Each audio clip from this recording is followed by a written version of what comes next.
The rich people cringe and say, don't tell them that, Robert. Yes. Don't tell people what you know. Right. Keep them poor. So my father was the head of education, PhD, all that stuff. I go home and ask him, said, why don't we learn about money in school? And he looked at me and says, because the government doesn't let us teach that subject. The government tells us what we can teach and what we can't teach. And I thought that was strange. And I said, but aren't we going to school to learn about money? He says, no, your job is to get a job. I said, but you get a job to earn money. He goes, no, you're supposed to just get a job. I went, no.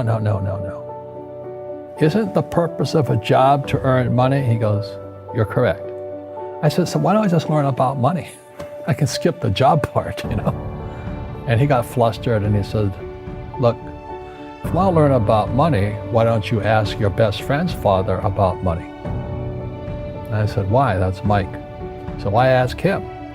He says, because Mike's father is an entrepreneur. And I said, what are you? He says, I'm an employee. I'm a government employee. And I went, oh, what's the difference? He says, the difference is an entrepreneur must know about money, or they're no longer entrepreneurs. And he says, an employee doesn't have to know anything about money, because the government will take care of them, the company will take care of them. So I'm all confused. But I took my dad's advice and I trundled over to Mike's father's office and knocked on his door and I said, hey, I'm here, 9 years old. Teach me about money. He says, beat it, kid, you know. But that's where the story of Rich Dad, Poor Dad started.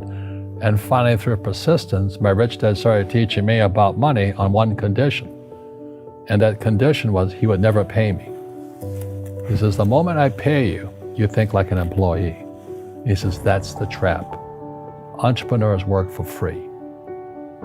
And now I'm 9 years old, my head's going cracking in half. He says, you never want a paycheck. You understand that, kid? I said, okay, I got it. And he says, well, how do I make money? He says, that's what entrepreneurs figure out. So he would just break out a Monopoly game board. So I would work for free. I'd pick up cigarette butts, and he had hotels and restaurants, and I would clean and do menial tasks. And as I got older, I started getting into office work and marketing and accounting, and I was an apprentice basically, but I always worked for free. And he would teach me about money, but the way he taught me about money was playing Monopoly. And finally one day I got upset. I said, well, when are you going to teach me about money? He says, what do you think we're doing? We're playing Monopoly. He goes, no. What do you think we're doing? We're playing Monopoly. He says, what do you think we're doing? I said, I don't know. I'm teaching about money. And then that's when, you have one greenhouse. He says, there's many formulas for great success in money. There's thousands of them, but one of the best ones is found on the game of Monopoly. It still is today. 4 greenhouses, 1 red hotel. I said, what? He says, one of the greatest ways to acquire great wealth is playing Monopoly in real life. 4 greenhouses, 1 red hotel. Well, is that all there is? He goes, that's it. And he says, what do you think I'm doing? And I went, I don't know. So then he took me out and he showed me his greenhouses. And 10 years later, when I was 19, I was now in school in New York, and I come back to Hawaii, and Rich Dad had bought the biggest piece of land smack dab in the middle of Waikiki Beach. And when you go to Waikiki Beach today, you'll see the Hyatt Regency Hotel. That was his hotel. Just like the game of Monopoly. Just like the game of Monopoly. Acquired assets and they became bigger assets. He just kept what's called an assemblage, because that property wasn't that big at the time. So he had to buy out all the small guys. Because Waikiki was a little dirtwater little town. So he'd buy out this shop owner and buy that shop owner. And it took him a while, but he finally assembled this large piece of property. And then he and Hyatt put up this giant hotel.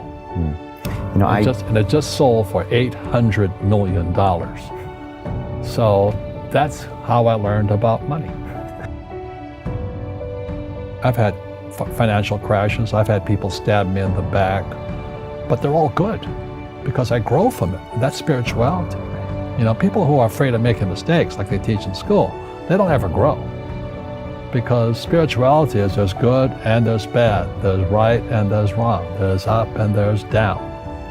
Most people only want to be right, they only want to be positive. Well, you can't have that. That's not reality. I wasn't poor by most people's standards, but I came from a family with a poor attitude, if you know what I mean. Because rich, poor, middle class, poverty starts with a fundamental attitude. Poverty is passed on. It's taught in your families. And middle class is taught in families.